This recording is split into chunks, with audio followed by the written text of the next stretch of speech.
Welcome to day one in our 31-day devotional series of the study of the book of Ecclesiastes from the Old Testament. Our title for today is The Words of the Preacher from Ecclesiastes 1:1. To give our context of who we are reading about today, we're going to read the entirety of chapter 1. Beginning in verse 1, The words of the preacher, the son of David, king in Jerusalem. Vanity of vanities, says the preacher, vanity of vanities, all is vanity. What does a man gain by all the toil at which he toils under the sun? A generation goes and a generation comes, but the earth remains forever. The sun rises and the sun goes down, and hastens to the place where it rises. The wind blows to the south, and goes around to the north. Around and around goes the wind, and on its circuits the wind returns. All streams run to the sea, but the sea is not full. To the place where the streams flow, there they flow again. All things are full of weariness. A man cannot utter it. The eye is not satisfied with seeing, nor the ear filled with hearing. What has been is what will be, and what has been done is what will be done. And there is nothing new under the sun. Is there a thing of which it is said, See, this is new? It has already been in the ages before us. There is no remembrance of former things, nor will there be any remembrance of later things, yet to be among those who come after. I, the preacher, have been king over Israel in Jerusalem, and I applied my heart to seek and to search out wisdom, all that is done under heaven. It is an unhappy business that God has given to the children of man to be busy with. I have seen everything that is done under the sun, and behold, all is vanity and a striving after wind. What is crooked cannot be made straight, and what is lacking cannot be counted. I said in my heart, I have acquired great wisdom, surpassing all who were over Jerusalem before me, and my heart has had great experience of wisdom and knowledge. And I applied my heart to know wisdom, and to know madness and folly. I perceive that this also is but a striving after wind. For in much wisdom is much vexation, and he who increases knowledge increases sorrow.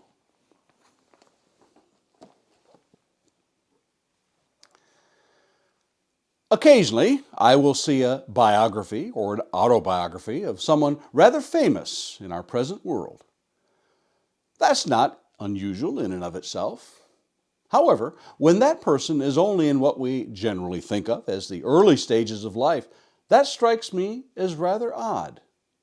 Perhaps it's just an opportunistic attempt to cash in on the popularity of that person so as to make more money.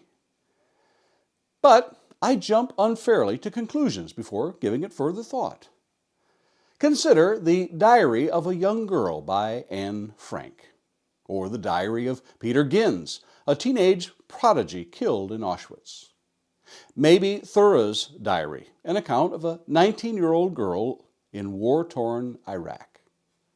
Perhaps the autobiography of Apollo Anton Ono, the fabulous speed skater from the 2002 Winter Olympics. These are inspirational stories for young people that teach about adversity and the trials of life. But they also teach those of us who are older that young people indeed have struggles in this life. Our study of the book of Ecclesiastes begins simply by observing a few noteworthy items about the author, the preacher, the son of David, king of Israel, Solomon. For so he identifies himself in the very first verse and again in Ecclesiastes 1:12, where he says, I, the preacher, have been king over Israel in Jerusalem. Solomon closes the writing near the end by saying of himself in Ecclesiastes 12, verses 9 and 10, Besides being wise, the preacher also taught the people knowledge, weighing and studying and arranging many proverbs with great care. The preacher sought to find words of delight, and uprightly he wrote words of truth. But this is far from the inspirational autobiographies aimed at young people. Solomon's story seems almost at time to be the confessions of a guy who had it all and squandered opportunity after opportunity. Perhaps a little background might help us to see where this comes from.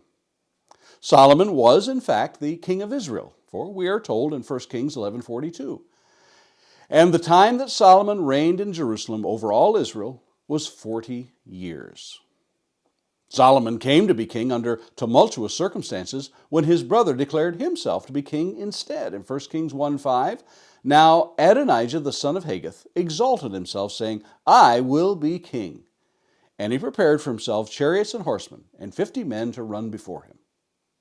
But Bathsheba, Solomon's mother, David's wife, and Nathan the prophet intercede on Solomon's behalf, and David declared him to be king. 1 Kings 1:29-30.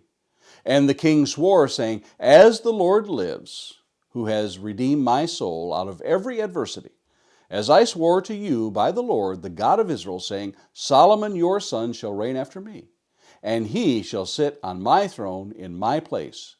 Even so will I do this day. As Solomon begins, we read in 1 Kings 3:5. At Gibeon, the Lord appeared to Solomon in a dream by night, and God said, Ask what I shall give you. In a moment of humility and meekness, this is what Solomon desires and asks of the Lord in verse 9 of 1 Kings 3. Give your servant, therefore, an understanding mind to govern your people, that I may discern between good and evil. For who is able to govern this, your great people? The Lord is pleased with Solomon's request and gives him even more. In verses 10-13 we read, It pleased the Lord that Solomon had asked this. And God said to him, Because you have asked this and have not asked for yourself long life or riches or the life of your enemies, but have asked for yourself understanding to discern what is right, behold, I now do according to your word. Behold, I give you a wise and discerning mind, so that none like you has been before you, and none like you shall arise after you. I give you also what you have not asked, both riches and honor, so that no other king shall compare with you all your days. God indeed blessed Solomon. Still, he gave a grave warning to Solomon about the consequences of turning away from the Lord. 1 Kings 9, verses 6-9. But if you turn aside from following me, you or your children, and do not keep my commandments and my statutes that I have set before you, but go and serve other gods and worship them, then I will cut off Israel from the land that I have given them, and the house that I have consecrated for my name I will cast out of my sight. And Israel will become a proverb and a byword among all peoples. And this house will become a heap of ruins. Everyone passing by it will be astonished and will hiss, and they will say, Why has the Lord done thus to this land and this house? Then they will say, Because they abandoned the Lord their God, who brought their fathers out of the land of Egypt, and laid hold on other gods, and worshipped them and served them. Therefore, the Lord has brought all this disaster on them. Solomon did, in fact, turn from the Lord. We read in 1 Kings chapter 11, verses 4-6. For when Solomon was old, his wives turned away his heart after other gods, and his heart was not wholly true to the Lord his God, as was the heart of David his father. For Solomon went after Ashtoreth, the goddess of the Sidonians, and after Milcom, the abomination of the Ammonites. So Solomon did what was evil in the sight of the Lord, and did not wholly follow the Lord, as David his father had done. Kings and queens and dignitaries came from far and wide to see the accomplishments and hear the wisdom of Solomon. We read in 1 Kings 4:32-34. He spoke 3,000 proverbs, and his songs were 1,005. He spoke of trees, from the cedar that is in Lebanon to the hyssop that grows out of the wall. He spoke of the beasts, of the birds, and the reptiles, and of fish. And the people of all nations came to hear the wisdom of Solomon, and from all the kings of the earth who had heard of his wisdom. The Queen of Sheba's reaction to all that Solomon possessed of those things, we read in 2 Chronicles 9:3-4. And when the queen of Sheba had seen the wisdom of Solomon, the house that he had built, the food of his table, the seating of his officials, and the attendance of his servants and their clothing, his cupbearers and their clothing, and his burnt offerings that he offered at the house of the Lord, there was no more breath in her. Yet for all of Solomon's wisdom, wealth, and accomplishment, he will account for them over and over as a striving after wind and vanity, as we shall see.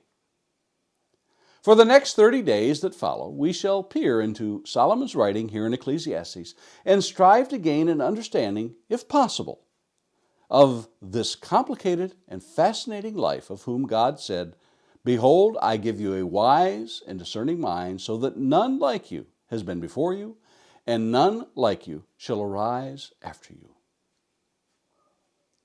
Lord willing, join us again tomorrow as we continue in this study of the book of Ecclesiastes.